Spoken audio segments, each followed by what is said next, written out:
The time is now 16 minutes to 8. I'll never write my memoirs. That's what Grace Jones said and even sang back in the 80s.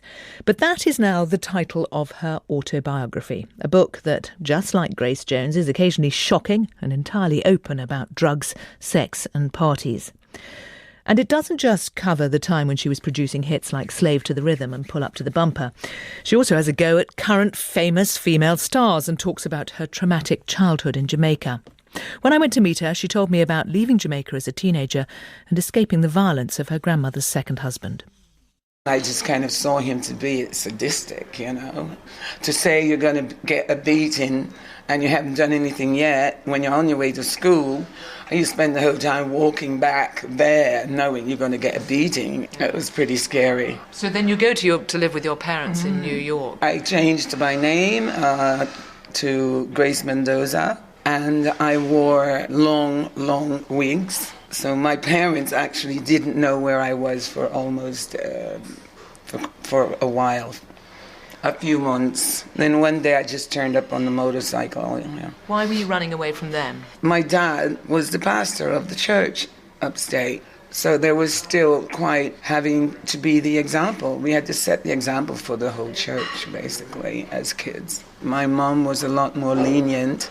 Like, she would meet us on the corner. I could sneak out with my brother and go to a gay bar and have some drinks, and then she'd meet us at the corner and we'd drive back in with her. I had to find myself. I just constantly having someone telling you what to do and how to do it all the time and torturing you if you don't do it.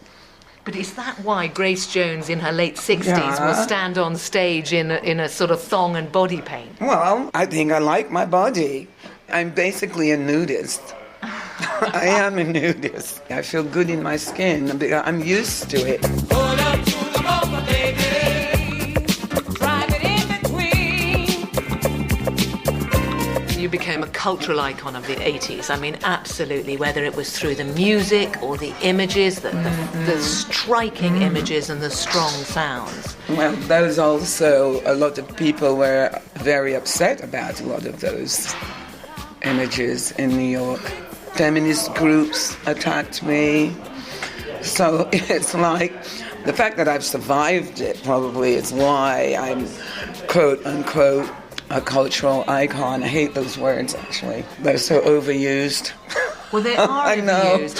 And to be honest, they're not. We don't use them very often on our programme, but if they're going to apply to anybody in the 80s, it's got to be to Grace Jones. To the rhythm. Were you setting out to shock? For me, it was this art, really. And it was part of the time and the people you were mixing with? Because you were obviously mixing with the likes of Andy Warhol. I only wanted to mix with artists, writers, painters. I was not going to go backwards. Pay my rent, be independent, buy my food. And I'm not going to ask anybody for anything. And you carve this path where you are outrageous, you create outrageous images, you do some outrageous things. You obviously get a kick out of it. When you I feel very comfortable with it. But when you are, and here we are decades later, and you're on stage in Hyde Park or wherever in very little, I mean, what was it, a topless corset the other day? Do you get as touring with that? Do you get as much of a kick out of it now, the showing off? Absolutely. It's entertainment. That's what I do.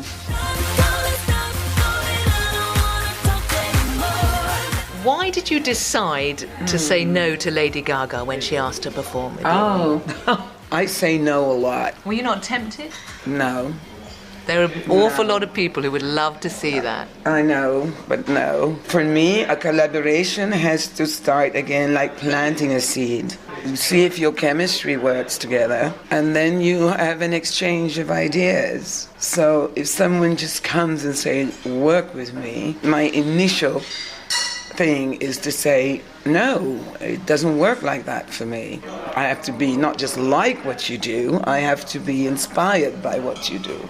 And are you not not inspired? From the very beginning, I met her, I just thought her to be too affected. I thought she was still looking for herself.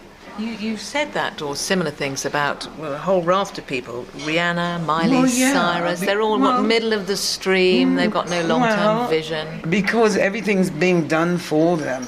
I think it's different when you get into the details yourself. You think they're being, too managed and they're, the middle of a machine? Yeah, I think so. Who does inspire you then? Adele. She's genuine. You can feel it. You can't fake. Not with me. I can really size up people. You didn't like it when I used the phrase cultural icon about you in the 80s. Cultural, no, but that's fine. How would you describe yourself? It's a journey for me. I don't like to be put in a box. I'm still doing what I'm doing and doing more. So it's a journey. Grace Jones. Yes. Thank you very much. Oh, you're welcome. And I feel like I've escaped relatively unscathed. You didn't hit me or lick me. Oh, God. You're going to slap me now. No, because your eyes, I could never hit you. I would kiss you, though. I would kiss your mouth, even. Hello. You sounded a bit disappointed that she didn't lick you or hit She you, was wonderful. Sarah. I should say there's a bit of video when we persuaded her to take a photograph, and afterwards, you turn your phone round to show her, and instead of sort of saying, "Oh, I don't like it," she said, "I look okay, but you look awful. Let me show you." And she sort of taught me a lesson in style about, well, there's a reason I'm on radio, John.